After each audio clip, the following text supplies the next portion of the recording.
Across a crowded room full of diplomats and queens, a 6-year-old girl went very still. She reached up, closed her small fingers around the fall of her mother's robes, and whispered 4 words with the absolute certainty of someone who had never once doubted what she knew. Mom. That is him. The queen looked at the man her daughter was pointing to. He was holding a drink he had not tasted, wearing a jacket that had been looked at twice, and he had no idea that he had saved a princess. This is how it began. The emergency klaxon on Meridian Station had 3 distinct settings: cautionary yellow, which meant something was probably fine; urgent red, which meant something was definitely not fine; and a third setting that nobody in the station's engineering department had officially named, but which the relief workers had collectively come to call the sound of paperwork multiplying. It was this third setting that Brennan Wren was hearing when the East Corridor ceiling decided it had been load-bearing long enough and began to express its resignation in a slow, grinding cascade of composite panel and pressurized dust. Brennan had been in the supply annex, counting. This was in the cosmology of relief work a sacred and eternal task: the counting of ration packs, the reconciling of manifests, the quiet prayer that the numbers would match, which they never did. Because somewhere between the shipping dock and the annex floor, a box of protein supplements had achieved a kind of quantum state, simultaneously logged and absent. Brennan had been staring at this philosophical problem for 40 minutes when the building began to groan. He was 32 years old, from a town in Arizona so small that the post office shared a wall with the only bar, and he had been doing relief work for 11 years in locations that ranged from the merely inhospitable to the architecturally hostile. Meridian Station fell somewhere between the two. It was a joint humanitarian outpost, Velhari, and human, built in orbit above a planet whose name he could not pronounce, but whose refugee population he could count to the digit, because counting was what Brennan Wren did. He counted supplies. He counted people. He counted exits. He counted exits now. There were 2. The annex door behind him, which opened into the East Corridor, and a secondary maintenance hatch at the far end of the supply room that led, according to the station schematics he had memorized during his first week, because memorizing schematics was the kind of thing Brennan did instead of hobbies, into a vertical service shaft that connected to the engineering level below. The annex door was closer. The maintenance hatch was more structurally protected. He chose the annex door because the sound had come from the corridor, and sounds in corridors meant people in corridors, and people in corridors during structural failures were people who might need to be counted among the living rather than the alternative. He moved before he thought. This was not bravery precisely. It was more a specific form of professional conditioning, the same reflex that made him reach for his emergency kit before his personal communicator, that made him count exits before he counted chairs. The annex door had buckled slightly in its frame, and he shouldered it open with the casual violence of someone who had done this before and stepped into a corridor that was approximately 30% less corridor than it had been several minutes ago. The air was white with particulate. The emergency strips along the floor threw everything into a low amber unreality, and the sounds of the station layered over each other into the specific texture of organized chaos. Human voices shouting coordinates into comms. Velhari staff calling to each other in their layered harmonic language, which sounded like 3 people singing different parts of the same song simultaneously. The mechanical scream of a pressure seal somewhere doing its absolute best. Organized chaos was different from unorganized chaos, primarily in that someone somewhere had a clipboard. Brennan did not have a clipboard.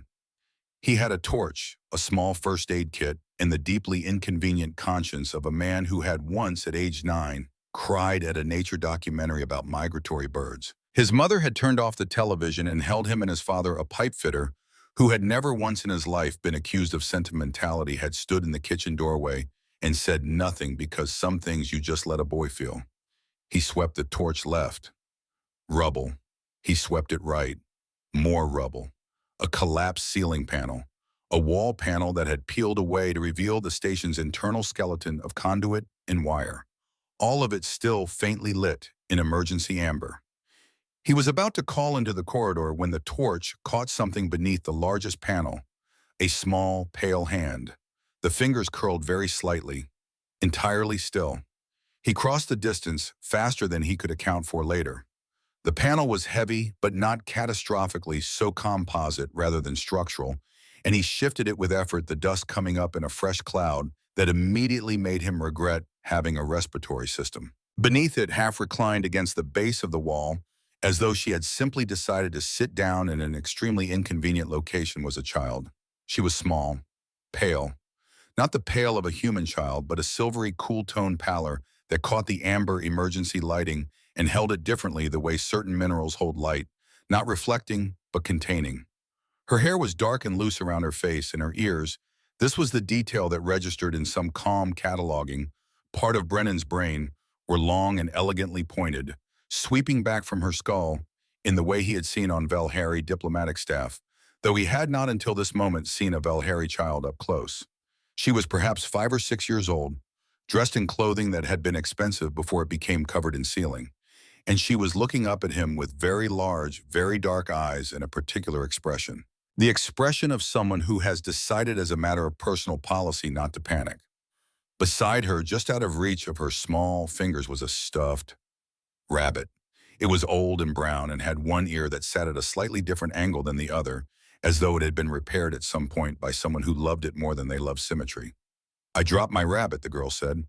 Her interstellar comment was precise and unhurried, the accent layered with the Valhari harmonic undertone that turned every sentence very slightly musical. She was not crying. She said it the way one reports a logistical complication. Brennan looked at the rabbit. He looked at the child. Outside, something else shifted in the structure, and the whole corridor gave a long, slow shudder, and dust sifted down from what remained of the ceiling like slow snow. He picked up the rabbit first. He handed it to her. She took it with both hands and held it against her chest with the quiet gravity of someone completing a transaction that mattered. And then she looked back up at him and said nothing, which Brennan understood to mean proceed. "Can you move?" he asked. "Does anything hurt?" She considered this honestly. "My elbow," she said, "but not very much. Ambassador is unharmed." Ambassador, Brennan repeated. "My rabbit." "Your rabbit is called Ambassador." "Yes." She said this without any awareness that it was remarkable, which made it more remarkable. "He is a very good rabbit." That, Brennan said, getting his arm under her and lifting with the careful economy of someone who had extracted people from rubble before, is the best name I have ever heard for a rabbit. He meant it, actually. He had known several ambassadors in his professional life, and none of them had been as dignified as this one looked. The girl, still holding Ambassador, still not crying, allowed herself to be carried with a composure that made Brennan feel vaguely that she was the one doing him a favor. She weighed almost nothing, which was partly because she was 6 and partly because Valhari children, he had been told during his orientation briefing on Meridian, had a skeletal density that was lower than human children of comparable age, which made them lighter and more fragile, and which was one of several biological reasons that the Valhari security protocols for children were considerably more stringent than human equivalents. He had noted this during orientation with the same professional attention he gave to all mission-relevant information, and had not imagined at the time that the information would become relevant in this particular way. She held Ambassador with one arm and steadied herself against Brennan's shoulder with the other, and her grip was firm without being desperate, which told him that she was afraid, but had decided that fear was a thing to be managed rather than expressed. And he thought, not for the first time, and not for the last, that whoever had raised this child had raised her well, and that the rabbit's diplomatic credentials, while unverifiable, seemed entirely plausible, given the quality of the household that had produced them. He found the alcove 14 meters down the corridor, a structural reinforcement nook that the engineers had built into Meridian's relief wing for reasons that now seemed prescient, and he settled them both into it, his back to the wall, the girl against his side, and shrugged off his emergency jacket and wrapped it around her, because the station's climate systems had apparently also submitted their resignation. She looked at the jacket. It had his organization's logo on it and a small stain near the left pocket that had resisted 3 attempts at removal. "You are a relief worker," she said. "I am. You count things." Brennan paused. "How did you know that?" She gestured at his breast pocket where his counting stylus was still clipped. He looked down at it. "Fair," he said. Somewhere in the corridor behind them, a secondary panel came down with a sound like the station clearing its throat, and they both looked in that direction and then back at each other. And the girl pulled Ambassador slightly closer, and Brennan leaned forward fractionally instinctively putting himself between her and the direction of the sound. It was not a dramatic gesture. It was barely a gesture at all. But the girl noticed it in the way that children notice things that adults believe are invisible. And she said nothing and held her rabbit and did not seem frightened anymore. He pulled a ration pack from his kit, the self-heating kind standard issue for emergency situations designed to be edible, in the sense that it would keep a body alive without particularly rewarding it for the effort. He had two. He cracked the heating mechanism on both. One activated with a soft chemical hiss that meant warmth was on its way. The other made a sound like a small, bureaucratic apology and remained cold. He gave her the one that worked. She ate with the careful attention of a child who had been taught manners in circumstances considerably more refined than this one. He ate the cold one without mentioning that it was cold because there was nothing to be gained from the observation, and because the girl was watching him with the kind of attention that missed nothing, and he had the sense which he could not have explained that she was cataloging him the way he catalogs supplies. Noting what was present, noting what was absent, drawing conclusions. They stayed like that for a long time, talking about Ambassador, his history, his diplomatic credentials, the precise nature of the repair to his left ear, which she explained in considerable detail. The ear had been torn during a transit between star systems, she told him, and her mother had repaired it personally, which was notable, because her mother was very busy and did not often perform repairs of any kind, and the fact that she had done so for Ambassador indicated a level of diplomatic importance that Brennan should appreciate. Brennan appreciated it. The corridor shifted again, and a sound came from somewhere deeper in the station, a low metallic groan that was the structural equivalent of a very large animal turning over in its sleep. The girl looked toward the sound. Brennan looked toward the sound. Neither of them moved. "Is the building going to fall down?" the girl asked. She asked it the way one might ask about a weather forecast, with genuine interest and no discernible panic. Brennan considered the question.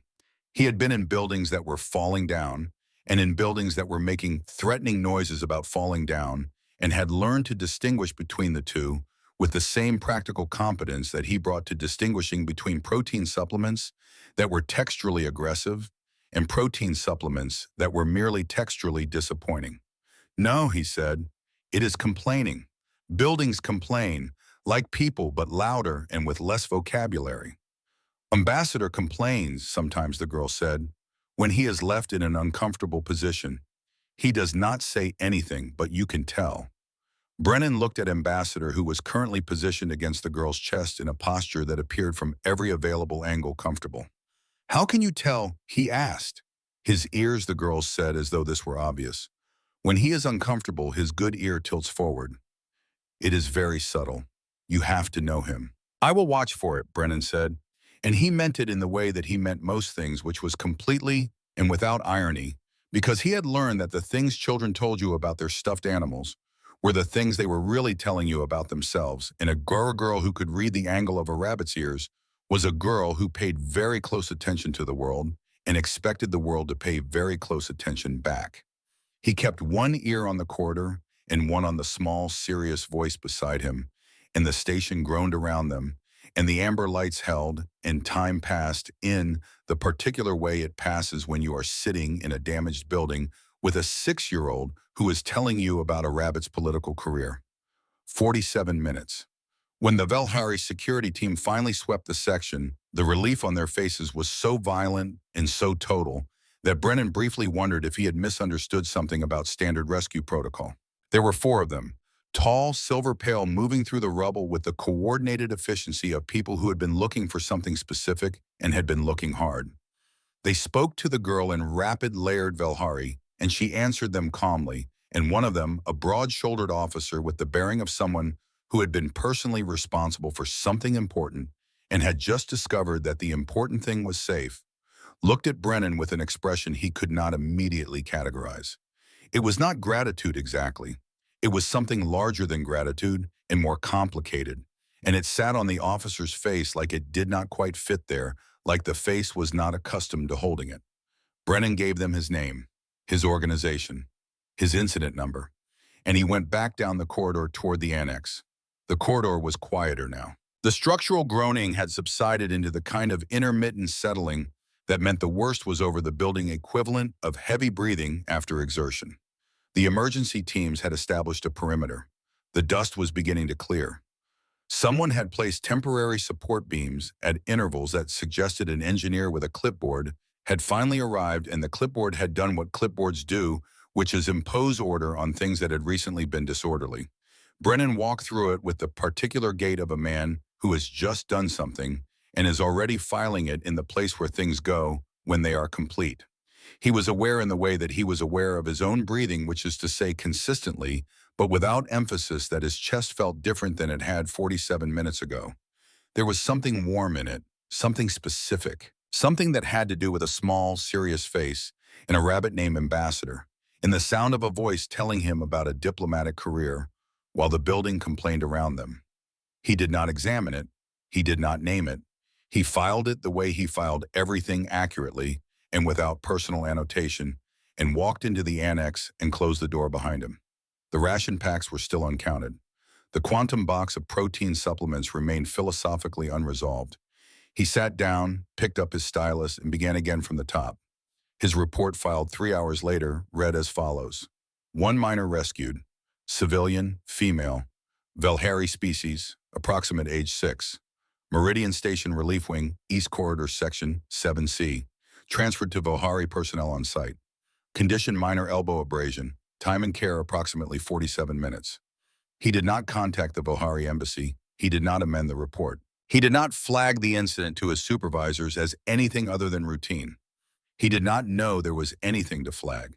He went to bed that night in his shared quarters, which smelled faintly of recycled air and protein supplements that someone had described in a separate formal complaint as texturally aggressive. And he slept the way he always slept, which was immediately and without complication. He did not dream about the girl or the rabbit or the sound of the corridor shifting around them. He dreamed about migratory birds, which happened sometimes, in which he had never told anyone. 12 hours before the ceiling of Meridian Station came down, Queen Alindra of the Velhari Dominion was sitting in the private council chamber of the royal vessel Selver's Grace, listening to the 15th revision of a humanitarian cooperation charter and thinking about the precise moment she would be permitted by protocol to end this meeting without causing a diplomatic incident. The vessel moved through the dark between stars with the slow organic confidence of something that had never once considered the possibility of being late, because it was a queen ship, and therefore by definition, wherever it arrived was precisely when arrival was scheduled to occur. Alindra had ruled for 17 years. She had navigated a succession dispute that had lasted 11 months, 2 interplanetary summits that had each nearly collapsed over what amounted to disagreements about table shape, and 1 genuinely alarming incident involving a diplomatic gift that turned out to be carnivorous. She had been queen since the age of 23, which meant she had spent her entire adult life in a role that required her to be simultaneously decisive and measured, authoritative and compassionate, visible and opaque. She was good at it. She was very good at it. And she was quietly, permanently exhausted by it in a way that she permitted exactly one person in the universe to see. And that person was 6 years old and currently with her security escort on Meridian Station, visiting the relief wing as part of an educational tour that Alindra had approved because Alori had asked. And when Alori asked for things that involved understanding the universe rather than avoiding vegetables, Alindra found her capacity for refusal diminished to a point that concerned her chief of security. Halvrin, the senior counselor, was speaking. He had been speaking for some time. He had the particular gift of making important things sound inevitable and unpleasant things sound reasonable, and today he was exercising both gifts simultaneously, arguing that the Dominion's humanitarian budget for joint operations with human organizations had exceeded its projected allocation by 11%, and that corrections were regrettably necessary. The corrections he proposed were not small. 3 joint stations would lose maintenance funding. 2 cooperative medical programs would be restructured, which in Halvrin's vocabulary meant reduced. The overall framework of Velhari human relief work would remain intact, he assured the council, in the way that a building remains intact after you remove several of its supporting walls. Alindra listened. She had learned over 17 years that listening was the most powerful thing a queen could do in a council chamber, because it forced other people to keep talking, and people who kept talking eventually revealed what they actually wanted. What Halvrin actually wanted beneath the budgetary language and the regretful sighs was distance. Distance between the Velhari Dominion and its human partners. Not a severance. That would be too dramatic, too easy to oppose, but a gradual cooling. A slow withdrawal of resources that would over time make the cooperation so impractical that ending it would seem like the only reasonable option. She had seen this strategy before. It was the political equivalent of not watering a plant and then observing that the plant was dead. She should have fought harder against the maintenance cuts 6 months ago. She had known it then. She had calculated the political cost of opposing Halvern, directly weighted against the dozen other battles she was fighting simultaneously, and made the decision that experienced leaders make. She had chosen her battles. She had let this one go. The meeting ended. She returned to her private chambers. She poured a cup of the silver leaf tea that her household staff kept at the correct temperature through methods she had never inquired about because some comforts were better left unexamined. She sat by the long viewport and watched it without seeing it, her mind still turning over the numbers Halvern had presented and the numbers he had not.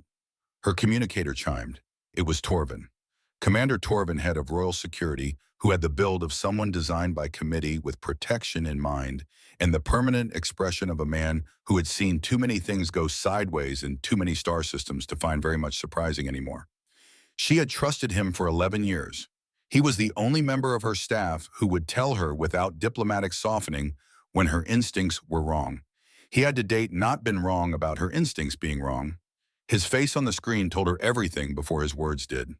She had spent 17 years reading faces across negotiation tables and throne rooms, and the particular distance of diplomatic receptions, and she had never once wished more desperately to be misreading one.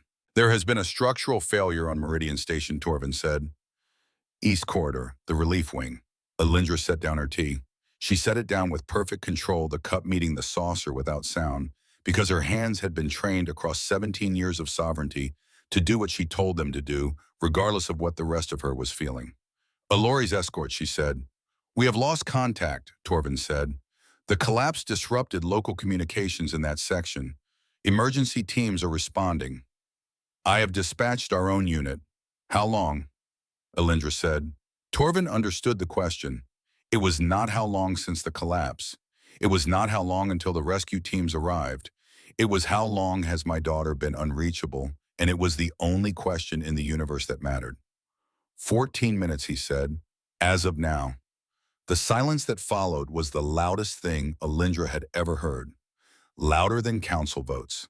Louder than succession disputes. Louder than the sound her own mother had made in the final moments of a reign that had ended too soon and left a girl of 23 holding a crown that weighed more than the metal it was made from. She stood. She did not pace. She did not clasp her hands or close her eyes or do any of the things that a person does when they are trying to manage fear, because she was not managing it. She was standing beside it. She was aware of it in its entirety, the size of it, the specific gravity, and she was choosing with every particle of the discipline that 17 years had built into her not to let it make decisions for her. I want updates every 3 minutes, she said. Torvin nodded. He did not offer reassurance. This was one of the reasons she trusted him. He understood that false comfort was not a kindness. It was a debt that reality would collect with interest. She stood by the viewport. The universe did not rearrange itself around the fears of queens. She knew this. She had known it since the day they placed the crown on her, and the weight of it settled into her bones and stayed. The updates came.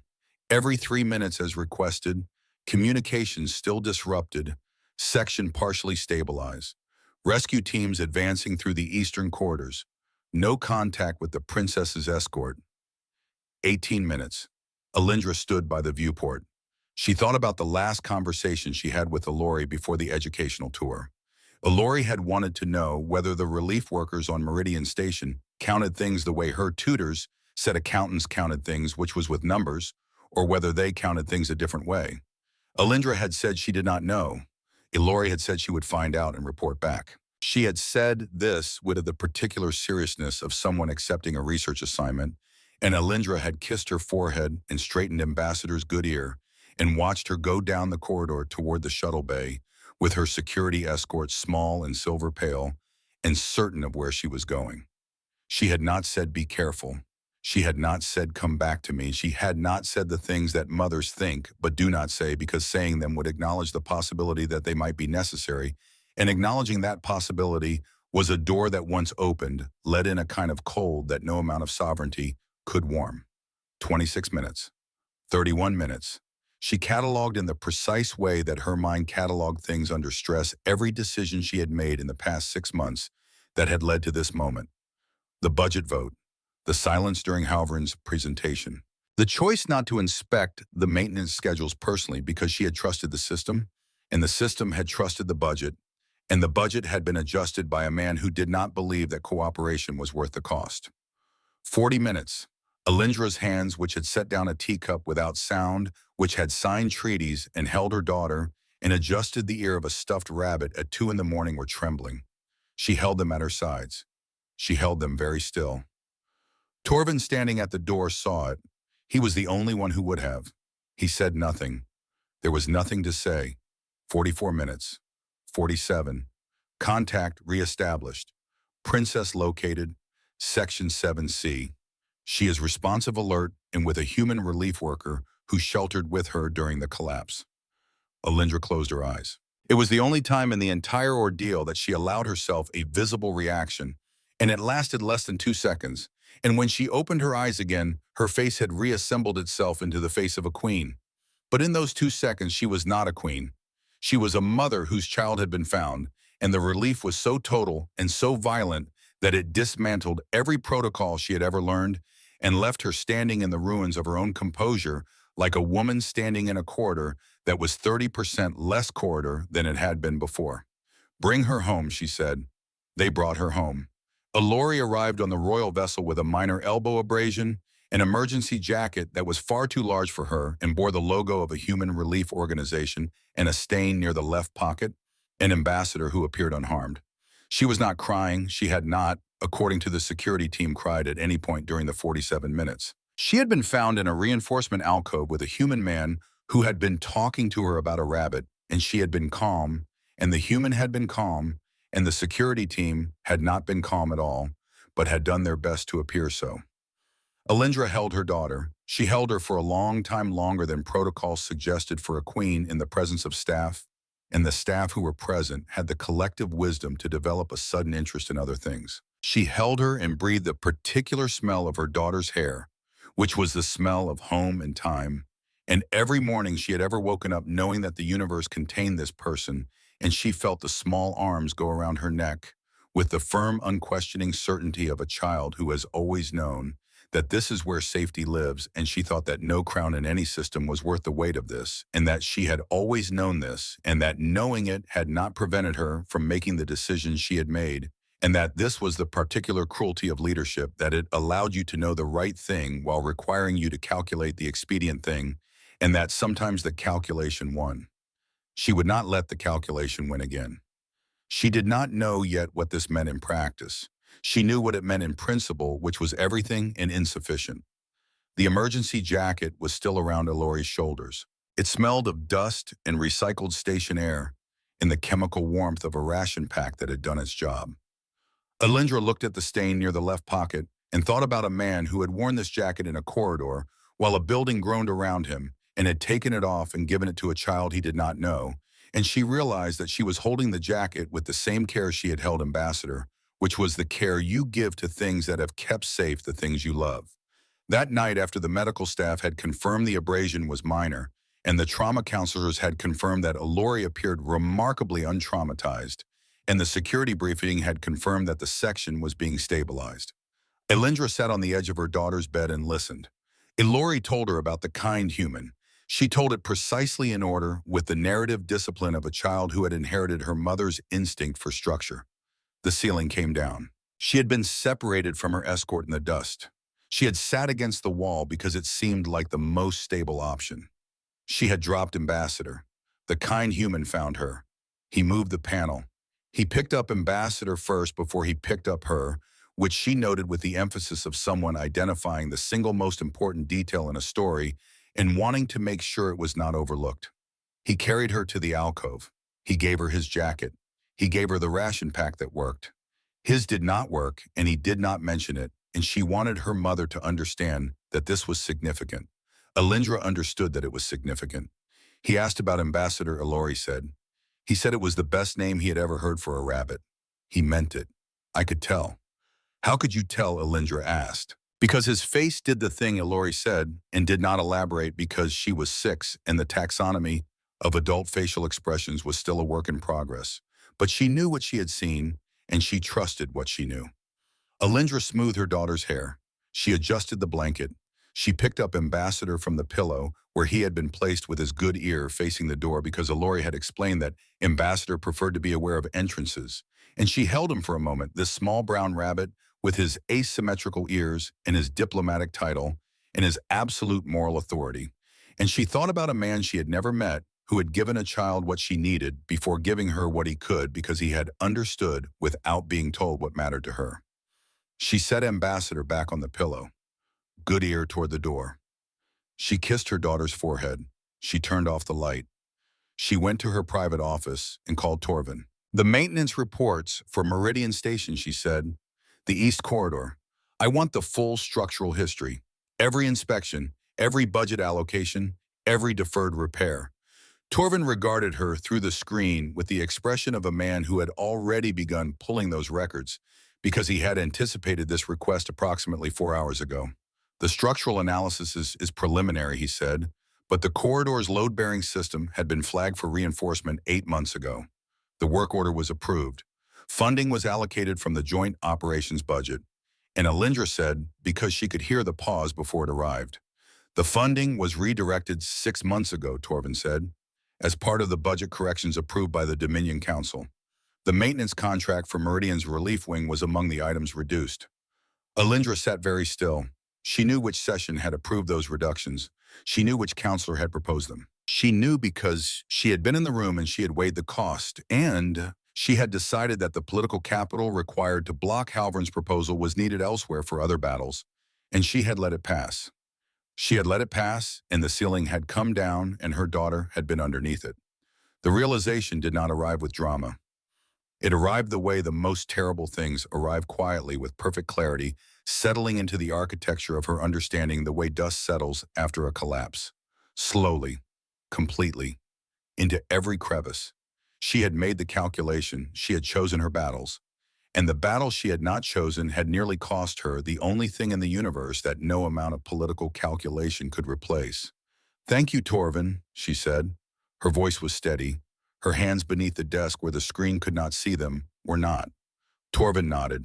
He did not offer commentary. He did not tell her it was not her fault because he understood better than anyone on her staff that the question of fault was not the question she was asking.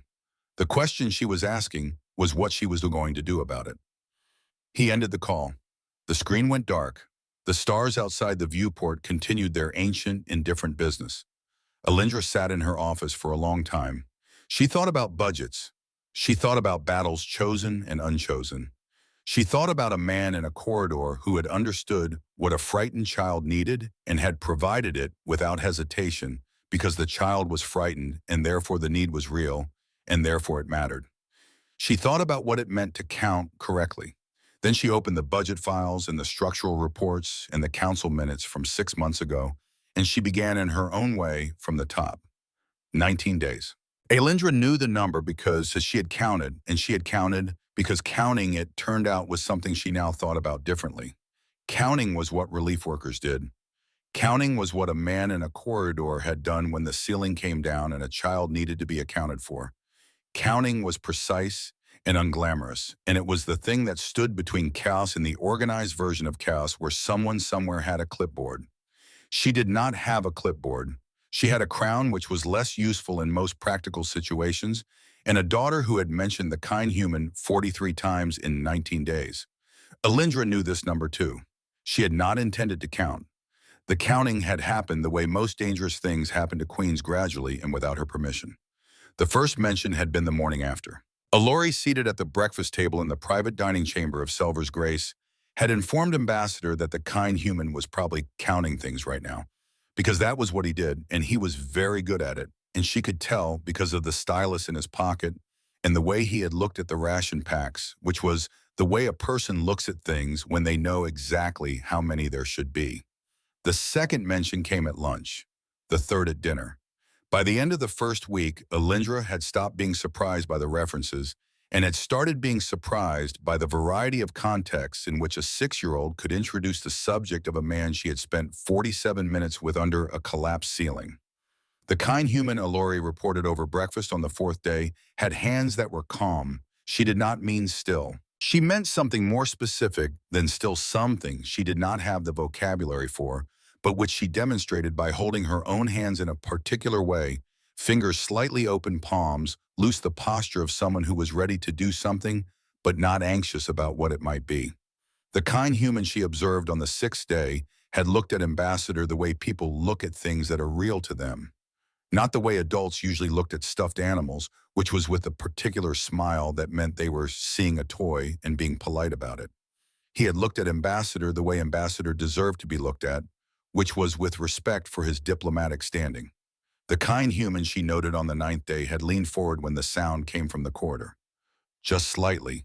Just enough. She wanted her mother to understand that this was the most important thing, more important than the jacket or the ration pack, or even the retrieval of Ambassador, because it was the thing he had done without thinking about it, which meant it was the thing he actually was underneath all the other things that people chose to be when they knew someone was watching. On the 12th day, she asked whether relief workers were allowed to have rabbits. Alindra said she did not know, but suspected there was no explicit prohibition. Alori considered this and said that she thought the kind human would benefit from a rabbit because he seemed like someone who would take care of things properly, and Ambassador agreed, and Ambassador's judgment on matters of character had never been wrong. On the 15th day, she informed her mother that she had drawn a picture of the alcove. The picture showed two figures, one large and one small, sitting against a wall. The small figure was holding something brown. The large figure was holding something that was either a counting stylus or a very thin sword, Alori said, depending on how you interpreted the artistic intention, which was ambiguous because she had not yet mastered proportional representation, but was working on it. Alindra had looked at the picture for a long time. She had put it in the drawer of her private desk under the budget files and the structural reports, in the place where she kept things that mattered in a way that did not have a protocol. Alindra listened to all of it. She listened the way she listened to intelligence briefings, with full attention and minimal visible reaction, because she had learned that the most valuable information often arrived inside the least dramatic packaging. On the morning of this 19th day, in the private dining chamber, with the morning light of the ship's internal chronometer casting its usual warmth across the table, regardless of what any star outside had to say about it, Alori propped Ambassador against the edge of the table with the solemnity of someone producing a supporting witness, and asked the question that Alindra had been expecting for approximately 11 days. Do you think the kind human likes warm food, or does he prefer cold? Alindra set down her tea. This was, by her private count, the 43rd unprompted reference to the kind human. She had stopped correcting the phrasing. The kind human had begun as a child's shorthand and had since calcified into something approaching an official title.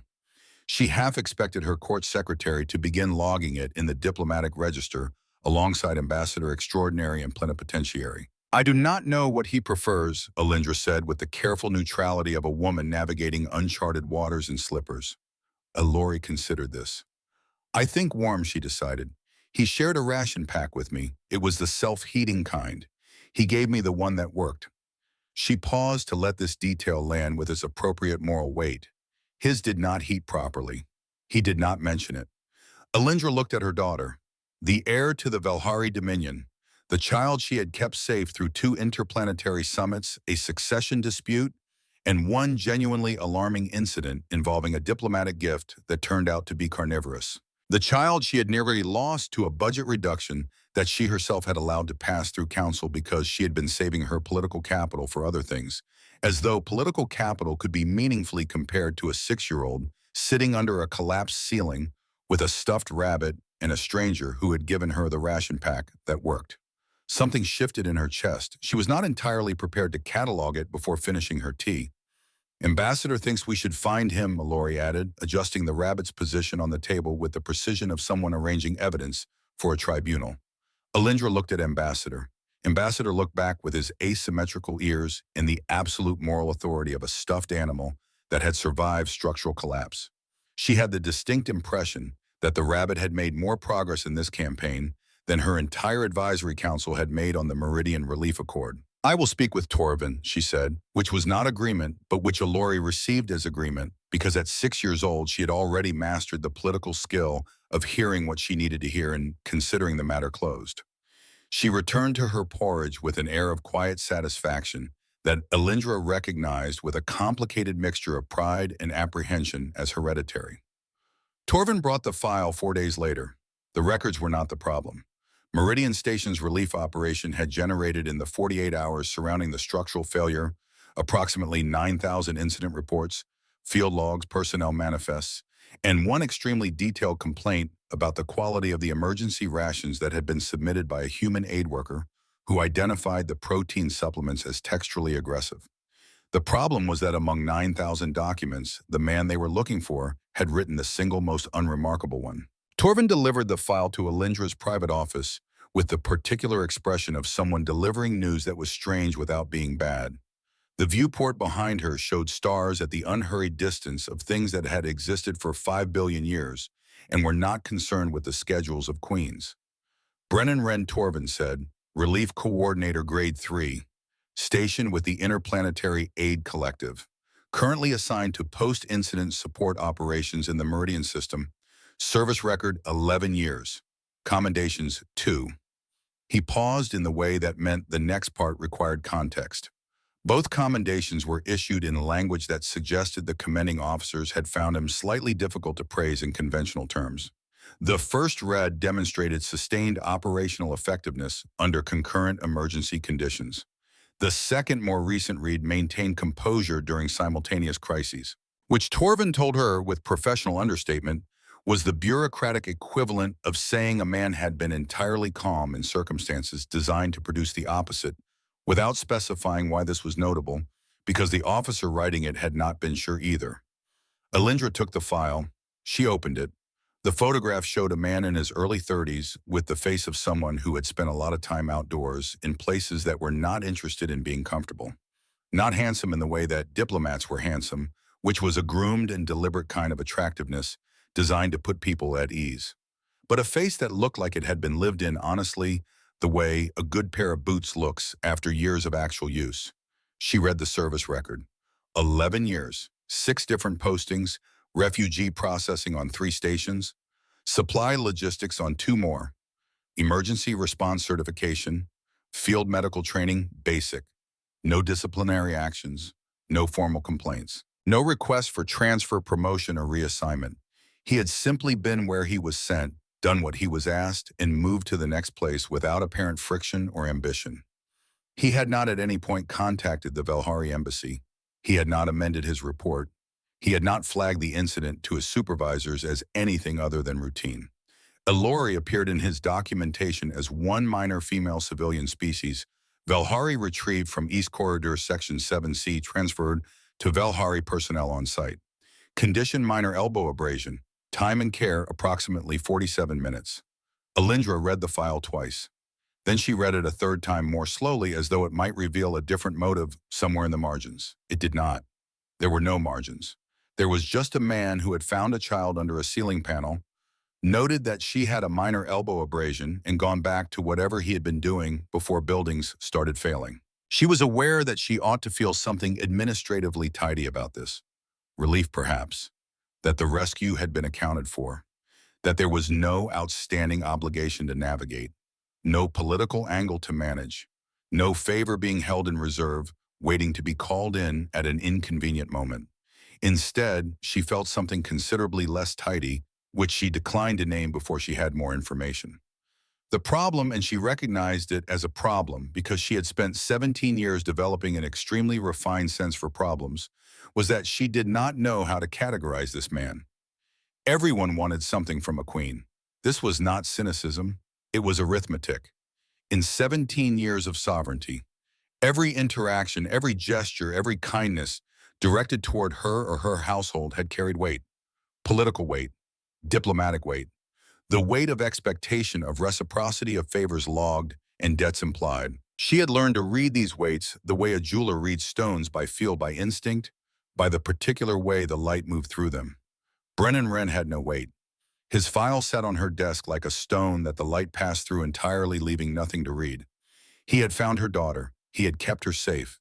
He had given her the ration pack that worked in the jacket off his back in 47 minutes of calm conversation about a rabbit's diplomatic career. And then he had given her to the security team and gone back to counting supplies. There was no angle, no leverage, no calculation she could identify. In the absence of calculation, the sheer blankness where motive should have been unsettled her more deeply than any threat assessment Torvin had ever delivered, because Alindra knew how to respond to people who wanted things. 17 years had made her an expert. She knew the grammar of political exchange, the syntax of obligation, the conjugation of favor and debt. She could navigate those waters with her eyes closed. She did not know how to navigate a man who had done something extraordinary and filed it under routine. She had tried. She had applied the frameworks she knew. Political analysis, which found nothing because political actors left traces of intention, the way ships left traces of trajectory, and this man's file was trajectory-less, a ship that had not been going anywhere in particular and had simply been where it happened to be when the need arose.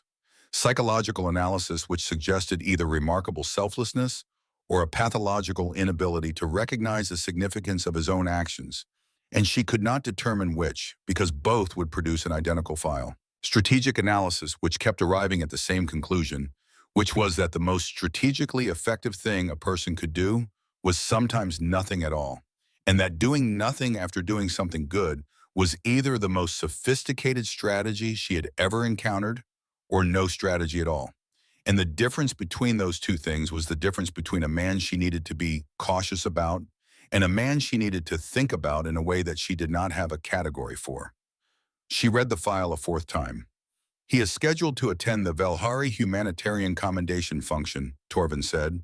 He had been standing by the door with the patience of someone who had learned that the Queen's silences had multiple stages and that interrupting the wrong one was professionally inadvisable. His organization has been nominated for the Meridian Response. Alindra set the file down. She looked at the viewport. A star passed at the distance of something that had no opinion about any of this. Alori will attend, she said. Torvin, who had worked for her long enough to understand the 11 different meanings of her silences, nodded once and said nothing. He took the file. He left. The door closed behind him with the soft, pressurized certainty of a ship that was already, as it always was, precisely on time. That evening, Alori informed Ambassador over dinner that things were progressing. Ambassador's asymmetrical ears suggested cautious optimism. Alindra, who overheard this from the doorway, said nothing and went to read the file a fifth time, which was one more time than she had previously admitted to, and which she justified on the grounds that thoroughness was a virtue in a sovereign.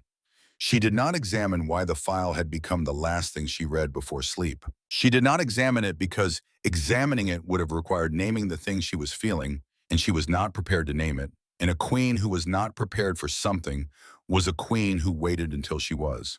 She was very good at waiting. She had waited 11 months during the succession dispute. She could wait for this. She was less certain in the privacy of her own mind what this was. The council session 3 days before the commendation function was in the formal language of Velhari governance, a consultative review of interspecies cooperation policy. In practice, it was the moment Halvrin had been building towards for 6 months, and Alindra recognized it the way a sailor recognizes the particular color of sky that precedes a storm. Not the storm itself, the permission for it. Halvrin rose to speak with the measured gravity of a man who had rehearsed his spontaneity. He was older than Alindra by 3 decades, and he had served the Dominion since before her mother's reign. He was not stupid. Alindra had never made the mistake of thinking he was stupid. Stupid adversaries were easy. Intelligent adversaries who believed they were acting in the best interests of their people were the ones who could do real damage because their conviction gave them patience, and their patience gave them strategy, and their strategy had the particular resilience of things built on genuine belief. He believed sincerely and immovably that the Velhari Dominion's increasing cooperation with human civilizations was a dilution of Velhari sovereignty. He believed that joint operations expose Velhari citizens, Velhari resources, and Velhari interests to risks that were not justified by the returns. He believed this the way he believed in gravity as a fact so self-evident that opposing it was not disagreement but confusion.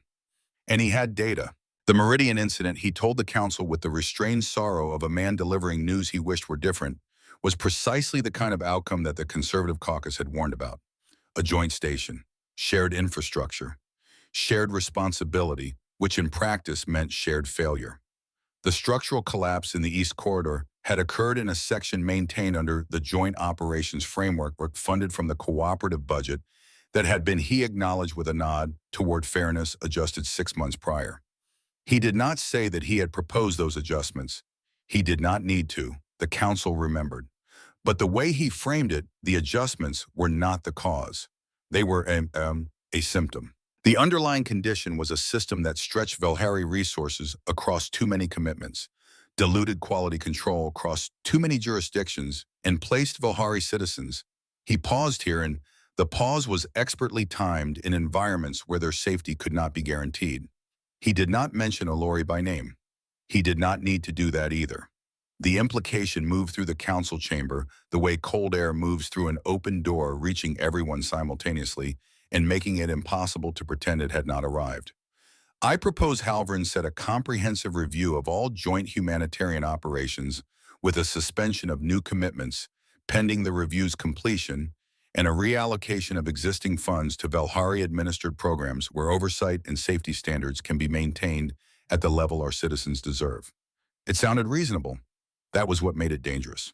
It sounded like a responsible response to a legitimate concern, and it was wrapped in the language of safety and sovereignty and fiscal prudence, and several members of the council were nodding not enthusiastically but thoughtfully, which was worse because thoughtful nodding meant the argument had found purchase.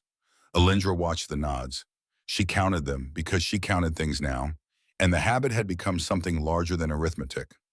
7 nods, 3 from the conservative bloc, which she expected, 2 from the centrist caucus, which she had feared, and 2 from junior members who had been appointed within the last year and who had not yet developed the institutional memory to recognize when a reasonable proposal was being used as camouflage for something unreasonable. 7 nods out of 19 council members. Not enough for a majority, not yet, but Halvern was not aiming for a majority today. He was aiming for permission to continue, and 7 nods was more than enough permission. Alindra sat in her seat and watched the room and said nothing. She said nothing because she was doing arithmetic. Halvern's proposal would affect 312 joint stations across 17 systems. It would disrupt relief operations serving an estimated 4 million refugees, roughly half human, half Valhari, with smaller populations of Cathian Draven and other species distributed throughout. The suspension of new commitments would effectively freeze the expansion of a medical supply corridor that her own diplomatic team had spent 2 years negotiating. The reallocation of funds would redirect resources away from the integrated model that had, despite its flaws, produced measurably better outcomes than either species working alone. She knew all of this. She also knew that Halvern knew all of this and that he had calculated correctly that the council would find safety a more compelling argument than efficiency. And she knew something else, something that sat in her stomach like a stone. Halvern had engineered this, not the collapse itself. She did not believe he was capable of that or willing, but the conditions, the budget reductions that had weakened the maintenance schedule, the gradual defunding that had made the collapse not inevitable, but possible.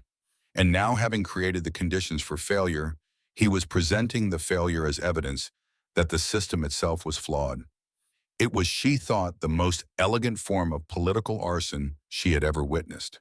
Set the fire with one hand, point at the ashes with the other. She could oppose him directly. She could stand before the council and lay out the chain of causation, the budget cuts, the deferred maintenance, the direct line between Halvern's proposals and the corridor that had fallen on her daughter.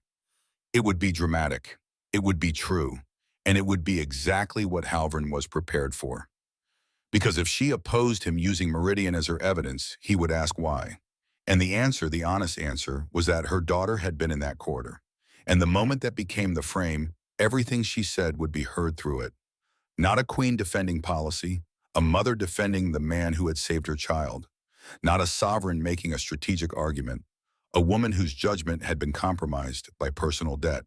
Halvern would not even need to say it himself. He would simply let the implication do the work the way he had let the implication about Ilori do the work today, and the council would hear what the council heard, and every word Alindra spoke in defense of cooperation would sound like a woman repaying a favor. She could not afford that, not because it was untrue, but because in politics the appearance of motivation was more powerful than motivation itself. And once the council said that her position was personal rather than strategic, no amount of data would matter. She could stay silent, let the review proceed, trust that the data would eventually vindicate the cooperative model, and that the suspension would be temporary, and that the damage to 4 million refugees would be in the long calculus of politics recoverable. But she had trusted political calculus once before. She had trusted it 6 months ago, when she had let the budget cuts pass and the ceiling had come down on a 6-year-old who was holding a stuffed rabbit and waiting for someone to find her. The calculus had been wrong. The calculus was always wrong when it counted people as numbers, instead of counting them the way a relief worker counted them one by one, as things that mattered specifically rather than statistically.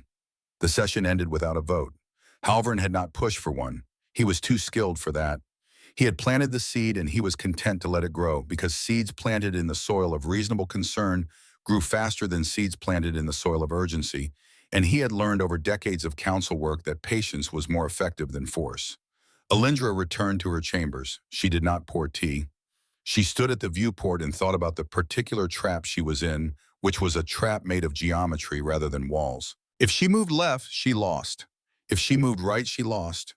If she stood still, she lost more slowly, which was the same as losing but with better posture. This was Halvern's particular genius. He did not build traps with walls. He built traps with angles. Every direction of movement led to a destination he had already prepared for, and the only way out was a direction that did not yet exist on the map. Alindra had encountered this kind of problem before in the succession dispute in the early years of her reign, when enemies had been more numerous and less subtle, and she had solved it then the same way she would solve it now, which was by finding the dimension of the problem that her opponent had not considered, the variable that was not in his equation, the piece of evidence that reframed the question so completely that the answer became obvious and the trap became irrelevant. The succession dispute had been resolved by a legal precedent that no one had thought to look for, because no one had believed it existed. This would be resolved by something similar. Not a precedent, something more fundamental. She needed a different direction. She needed an argument that could not be reduced to personal motivation. She needed evidence that spoke for itself without requiring her to speak for it, because any words she put around it would be heard as the words of a mother rather than a queen. She thought about this for a long time. Then she thought about a man who had written the most unremarkable report in a stack of 9,000. A man who had listed her daughter as one minor civilian and had not contacted the embassy, and had not amended his report, and had not in any way treated the incident as anything other than what it was. A man who had done an extraordinary thing and treated it as ordinary, because to him it was ordinary, because this was simply what you did when a child was under a ceiling panel and frightened and you were there. She thought about what that meant, not as a debt, not as an obligation, but as evidence. Evidence of what cooperation looked like when it was not being performed for councils. Evidence of what the integrated model produced when no one was watching. Not policy outcomes, not efficiency metrics, not the language of budgets and allocations. A man with accounting stylus and an emergency jacket who had understood without being told what a frightened child needed and had provided it without hesitation or calculation. Alindra picked up her communicator. "Torvin," she said, "the commendation function. I want the full guest list, and I want Brennan Wren's incident report entered into the formal record of the evening's proceedings." There was a pause. The pause was Torvin calculating several things simultaneously, which he was very good at. The original report, he said, unedited, Alindra confirmed, including the part where he describes the princess as one minor civilian. Especially that part, Alindra said. Another pause. Then something moved at the corner of Torvin's mouth. It was not quite a smile, but it was in the neighborhood of one, the way a house is in the neighborhood of other houses without being any of them. "Understood," he said. Alindra ended the call. She stood at the viewport a moment longer. The viewport was dark. She did not look at it. She was looking at something else entirely, something that was not outside the ship, but inside the architecture of a decision she had already begun to make. She went to Ilori's quarters. Her daughter was in bed, Ambassador positioned on the pillow with his good ear toward the door, and she was not asleep because Ilori had inherited her mother's habit of being awake when she was supposed to be sleeping and thinking about things that could have waited until morning, but had chosen not to. Mama Ilori said, "Will the kind human be at the ceremony?" Alindra sat on the edge of the bed. She looked at her daughter's face, which was serious in the particular way that Ilori's face was serious when she was asking something that mattered and was prepared to wait for an honest answer. "His organization has been nominated," Alindra said. "He is likely to attend." Ilori considered this. She adjusted Ambassador slightly on the pillow. Then she looked at her mother with an expression that contained in the compressed and unfiltered way that children's expressions contain things of hope so specific and so patient that Alindra felt it land in her chest like a small, precise weight. "Good," Ilori said. "I want him to know that Ambassador remembers." Alindra smoothed her daughter's hair. She did not say that she also wanted him to know things because the things she wanted him to know were more complicated than a 6-year-old's, and she had not finished sorting them into categories that she was comfortable with. "Ambassador has an excellent memory," she said instead. Ilori nodded. This was a fact that did not require confirmation, but which she appreciated having confirmed. She closed her eyes. Ambassador maintained his vigil at the door.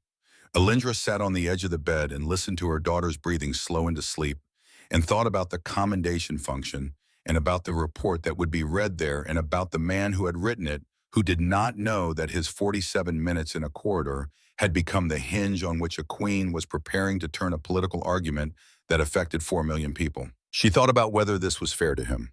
She thought about it carefully because fairness mattered to her and because using a person's decency as a political instrument, even in service of something good, was the kind of thing that deserved to be thought about carefully. She thought about what Torvin would say, which was probably nothing, because Torvin's silences were as informative as other people's speeches, and his silence on this matter would mean that he saw no security concern, but recognized that the decision was not his to evaluate.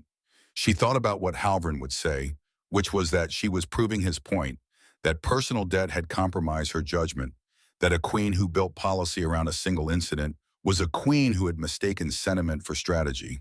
And she thought about what Brennan Wren would say if he knew that his 47 minutes in a corridor were about to be read aloud to a room full of diplomats and politicians and used as evidence in an argument he did not know existed.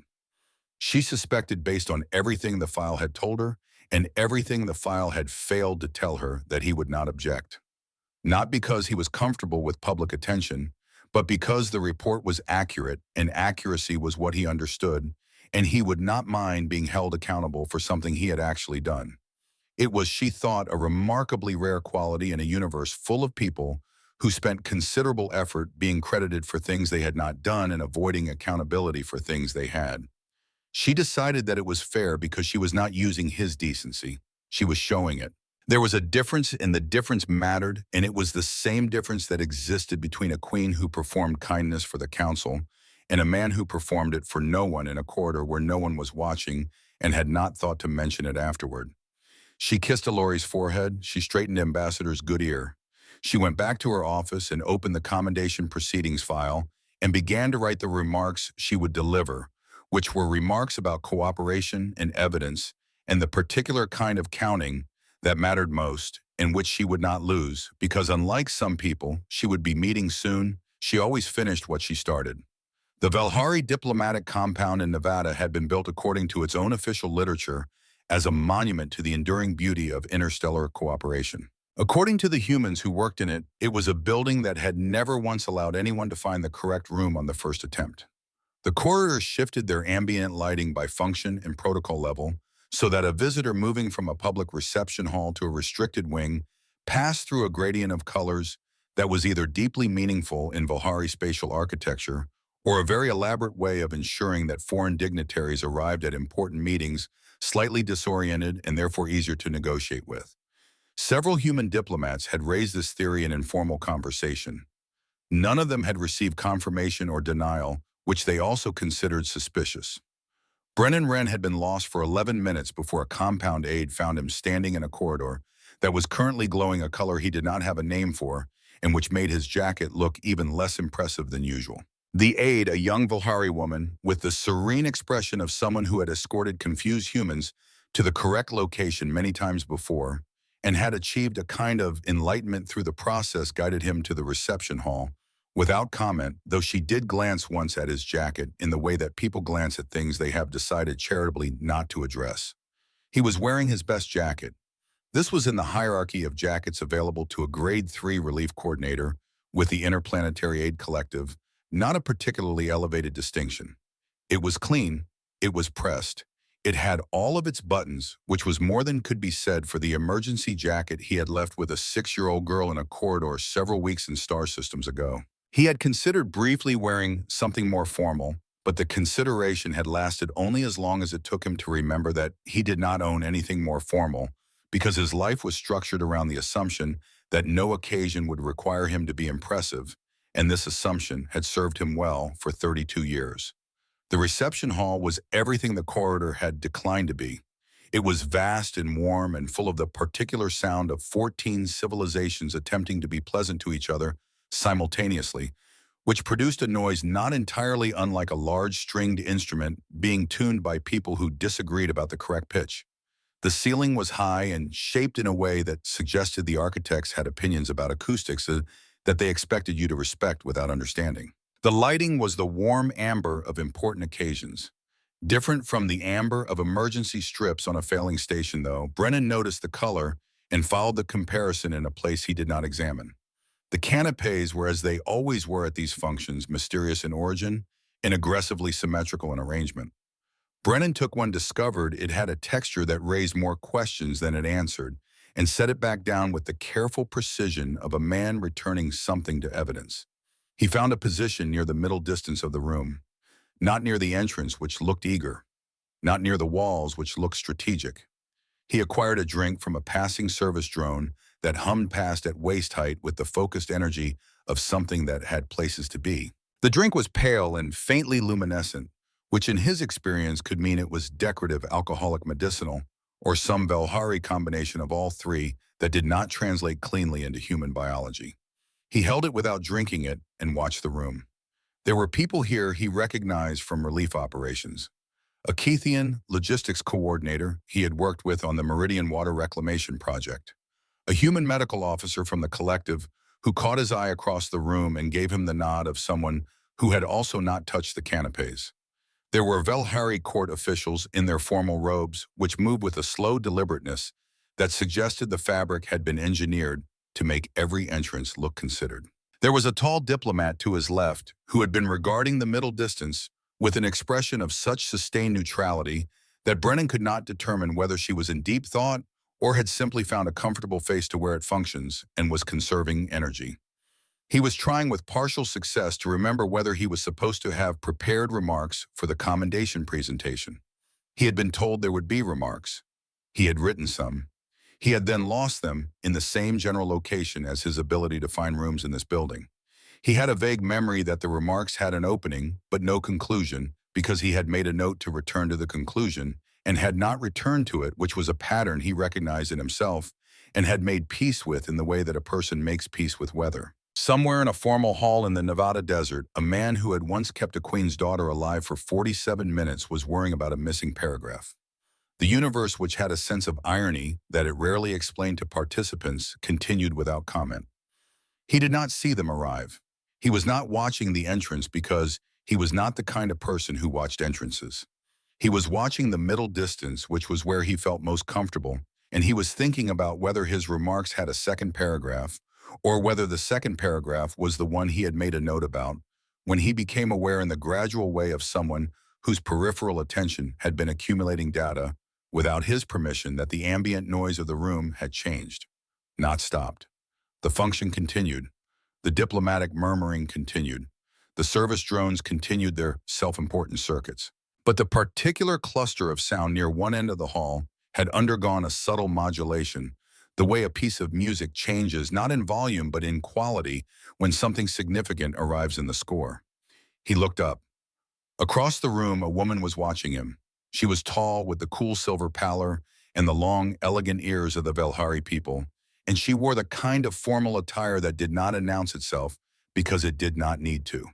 The fabric moved the way important fabric moves, with the unhurried certainty of something that has been made for exactly one person and knows it.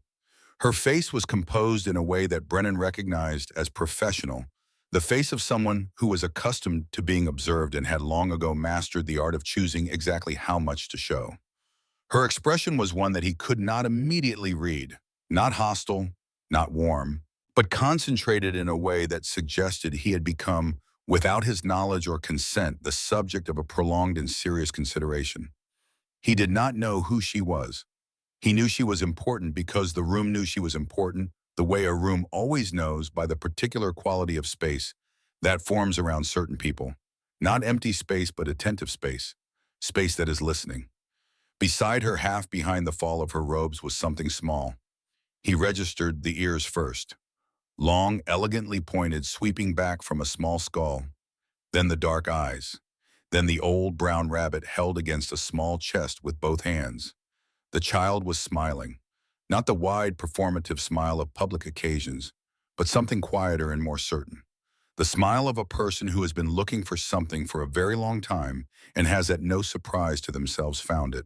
The smile of someone who has been right about something and has now been proven correct and does not need anyone to acknowledge this because the proof is standing in front of her, holding a luminescent drink and a lost paragraph. She whispered something. He was too far away to hear it. But he watched her lips and the shape of the words, and he did not need to hear it to understand that she was speaking to her mother and that she was speaking about him, and that whatever she was saying it with the complete and undefended confidence of someone stating a fact that has never required any defense. He would learn later from a court official who had been standing close enough to hear and who would tell the story at 3 separate diplomatic functions over the following year, with increasing emotional embellishment each time, that what the girl had said was 4 words. That she had looked up at her mother and pulled gently on the fall of her robes and spoken in interstellar common rather than Valhari, as though she wanted the words to exist in the language that the man across the room would understand even though he could not hear them. Mom, that is him. 4 words.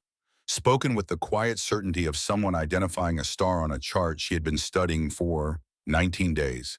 A fixed point that she had always known she would find, because she had never for a moment doubted that fixed points were findable if you looked with enough patience and enough attention and enough of the particular kind of faith that children have, which is the faith that important things do not disappear simply because you cannot see them for a while. The small cluster of court officials near the woman had gone quiet. Not dramatically, not the silence of scandal or shock, but the silence of people who have witnessed something they are still arranging into meaning and who have the wit to be still while they do it. Brennan stood with his luminescent drink and his lost remarks and his jacket that had been looked at twice this evening, and felt the precise sensation of a man who has been recognized for something he has not yet remembered doing. Then the recognition hit him. It moved through him the way certain things move through a person when they arrive, not as surprise, but as confirmation. The long pointed ears, the dark eyes, the composure that no 6-year-old should possess, but which this particular 6-year-old wore the way other children wore favorite shirts, as something that simply belonged to her. And the rabbit, one ear at a slightly different angle than the other, repaired by someone who loved it more than they loved symmetry. The amber light of the reception hall was different from the amber of emergency strips on a failing station. But the face was the same. The stillness was the same. The gravity with which Ambassador was being held was the same. Something opened in his chest that had been closed since the moment he had handed her to the Valhari security team and gone back to counting supplies. He had not known it was closed.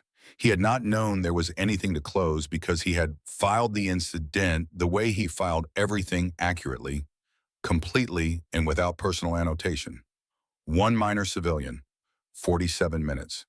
He had gone to sleep that night and dreamed about migratory birds, and had not dreamed about a girl with a rabbit, because dreams did not operate on the same filing system as incident reports, and some things went to places that could not be accessed by routine. But the thing in his chest opened now, and it was warm and it was specific, and it was the feeling of seeing someone safe who you had once held in a corridor while the world made sounds designed to frighten them.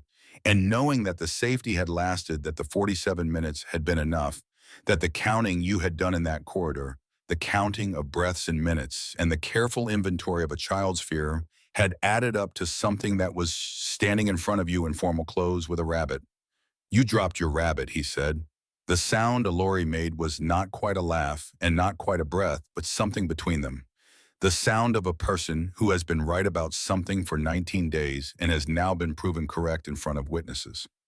She had reached him first. Not because she walked faster, but because at some point in the final few meters, she had stopped matching her mother's pace and simply arrived the way children arrive at things directly, without the intermediary steps that adults insert between intention and action. She had stopped in front of him and looked up, and the smile had not changed, and she had been holding Ambassador forward very slightly, the way a person might introduce a colleague. She pulled Ambassador back against her chest and looked up at him with an expression of such complete satisfaction that Brennan felt obscurely that he had passed some form of examination he had not known he was sitting.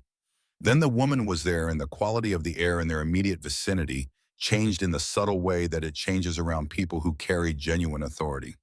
Not performed, not announced, simply present like gravity. She looked at him for a moment before she spoke, and Brennan, who had learned to read silences the way a navigator reads weather, understood that this one was not hostile. It was assessing. There was a difference, and the difference mattered, Mr. Wren, she said. Her interstellar comment was precise and carried the Velhari harmonic undertone that made everything she said feel like it had been considered from multiple angles before being released. My daughter has spoken of very little else for 19 days. Brennan glanced at Alori, who received this information without any apparent embarrassment. She was examining him with the open, systematic attention of a scientist confirming a hypothesis. He looked back at the woman, at the Queen, because he understood now in the way that understanding arrives when every piece of evidence that has been sitting quietly in a file suddenly arranges itself into a picture that has been there all along. The security team's violent relief.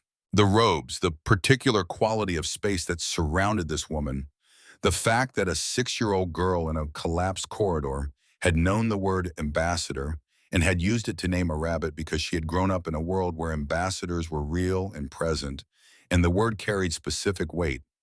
I am glad she is well, he said, and meant it, and then immediately wondered if that was an insufficient thing to say to a queen about her daughter, and decided it was probably the most honest thing available, and honesty was at least a defensible position.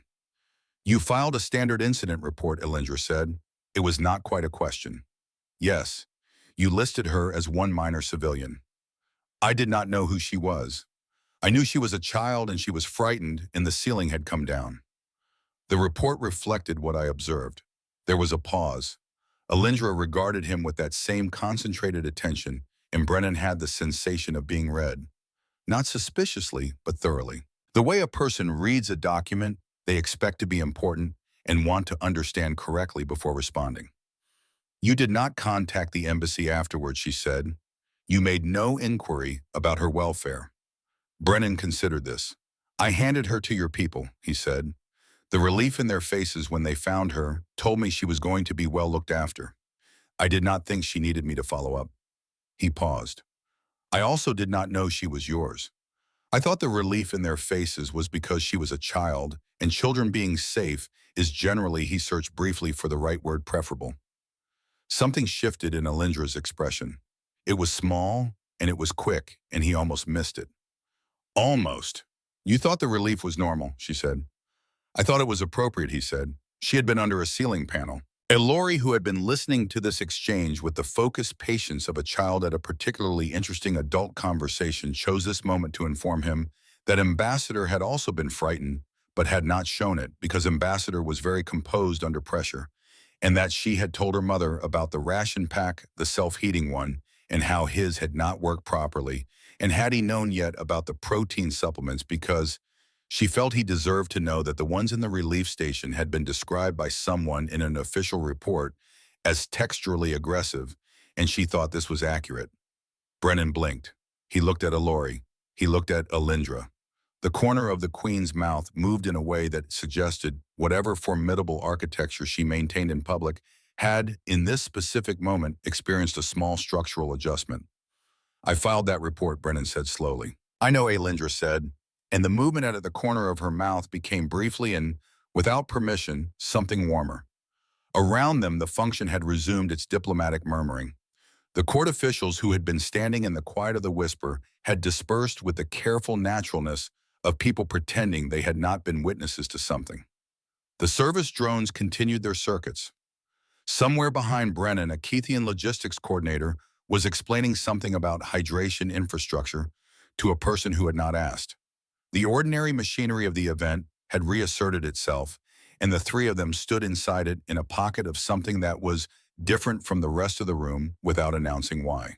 Brennan became aware that his luminescent drink, which he had been holding without drinking for what was now a considerable duration, had begun to emit a faint hum, which either meant it had reached its optimal temperature or was attempting to communicate its disappointment at being ignored.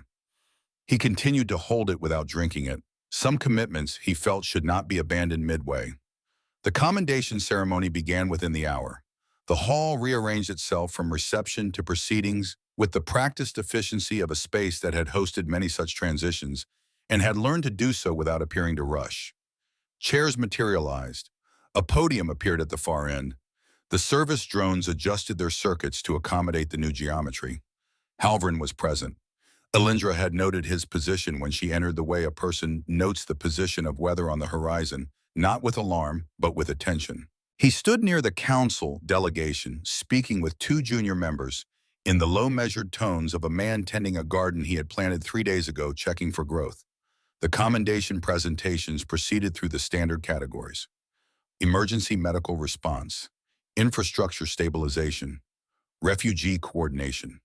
Each category brought representatives to the podium where they received formal acknowledgement and said formal things, and the audience responded with the formal appreciation of people who understood that these ceremonies were important even when they were predictable.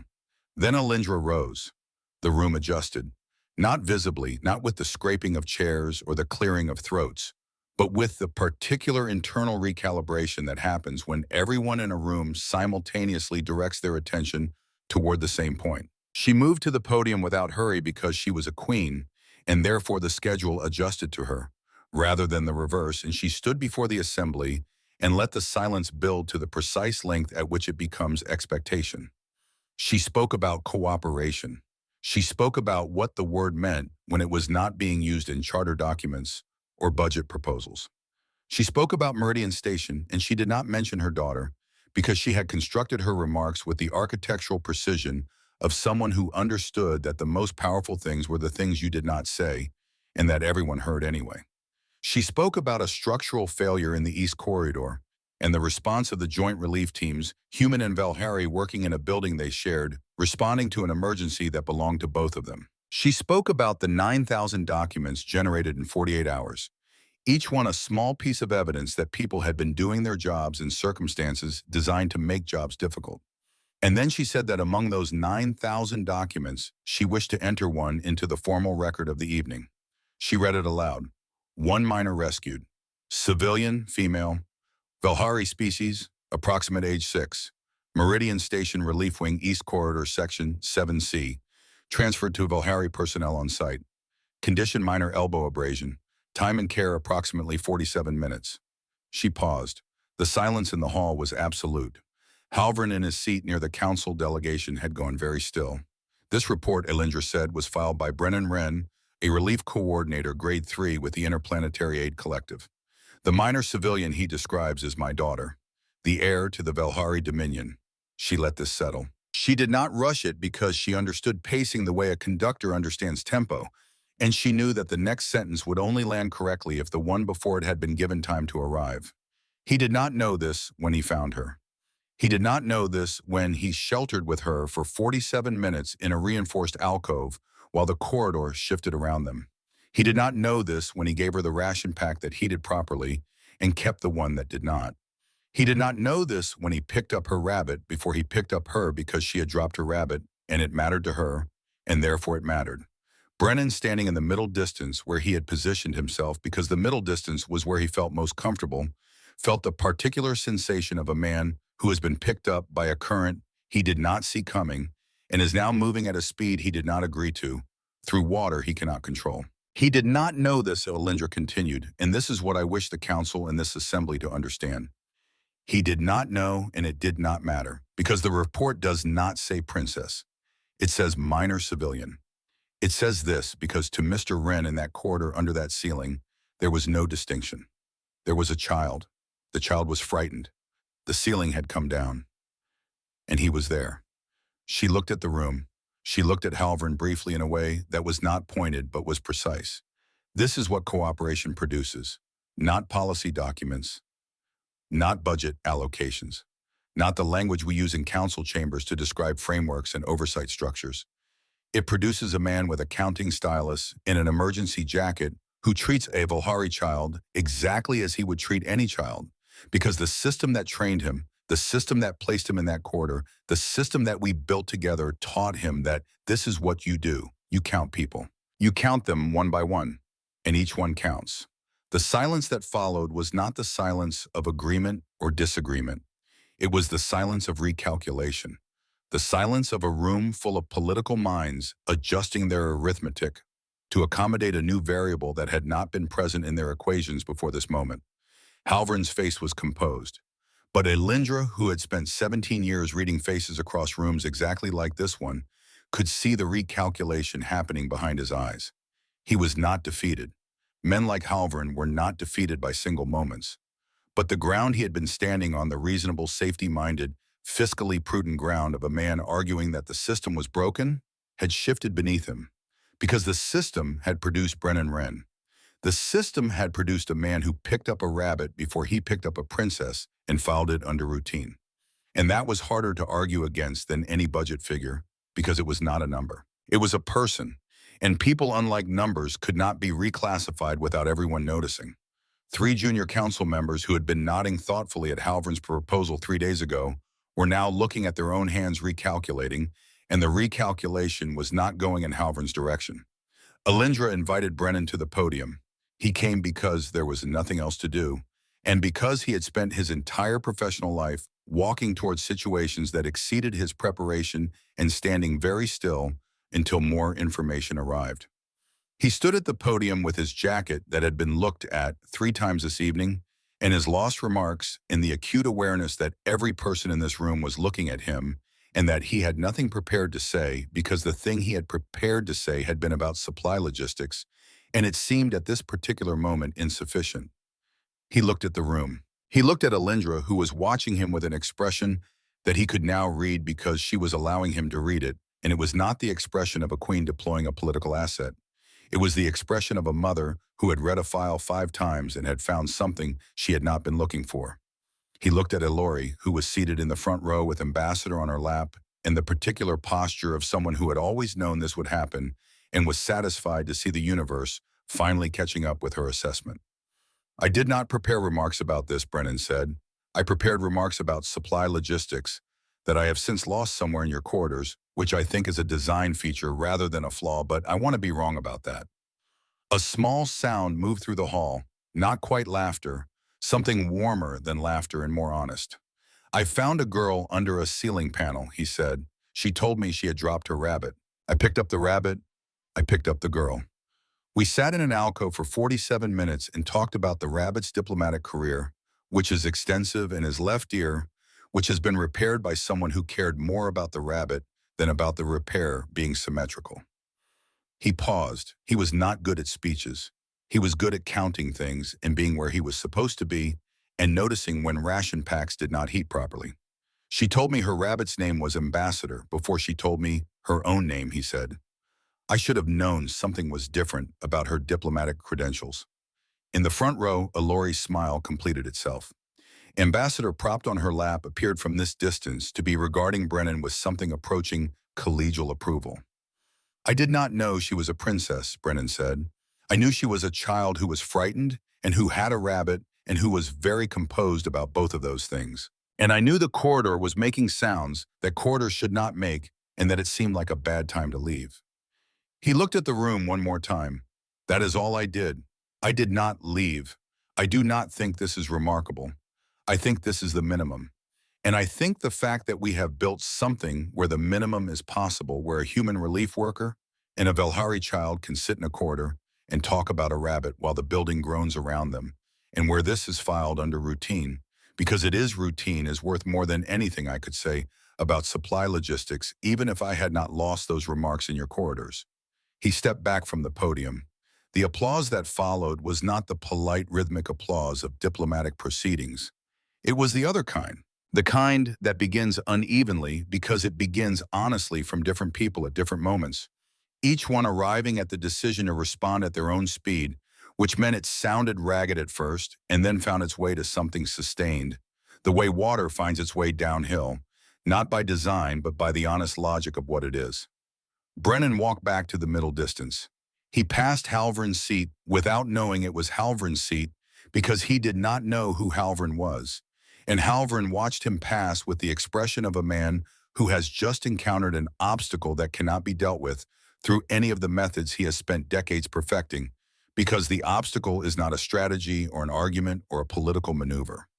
It is a man with a stained jacket who does not know he is an obstacle, and that is precisely what makes him one. The Keithian logistics coordinator Brennan had worked with on the Meridian Water Reclamation Project found him near the service drone circuit and clasped his hand with the four-fingered grip that Keithians use to express something more serious than a handshake and less formal than a declaration.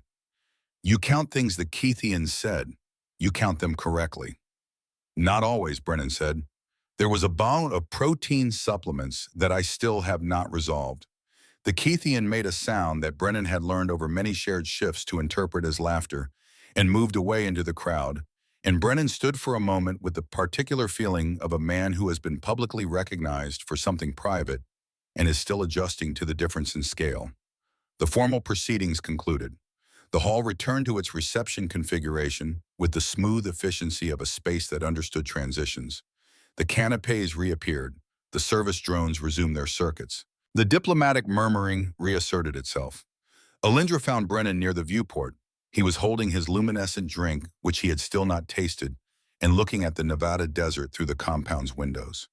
The desert at night was dark and vast and ancient in a way that reminded him distantly of home, of the Arizona sky that had covered him when he was a boy who cried at nature documentaries and was held by a mother who let him cry and watched by a father who stood in a kitchen doorway and said nothing because some things you just let a boy feel. She stood beside him.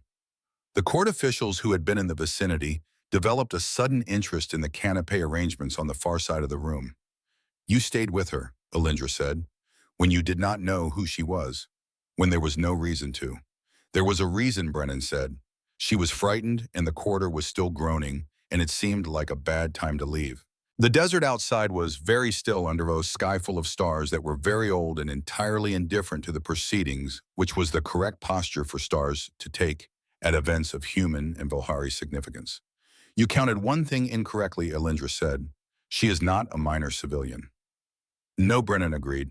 He looked at where Ilori was standing across the room, engaged in a private consultation with Ambassador that appeared to involve updating the rabbit on the current status of the evening.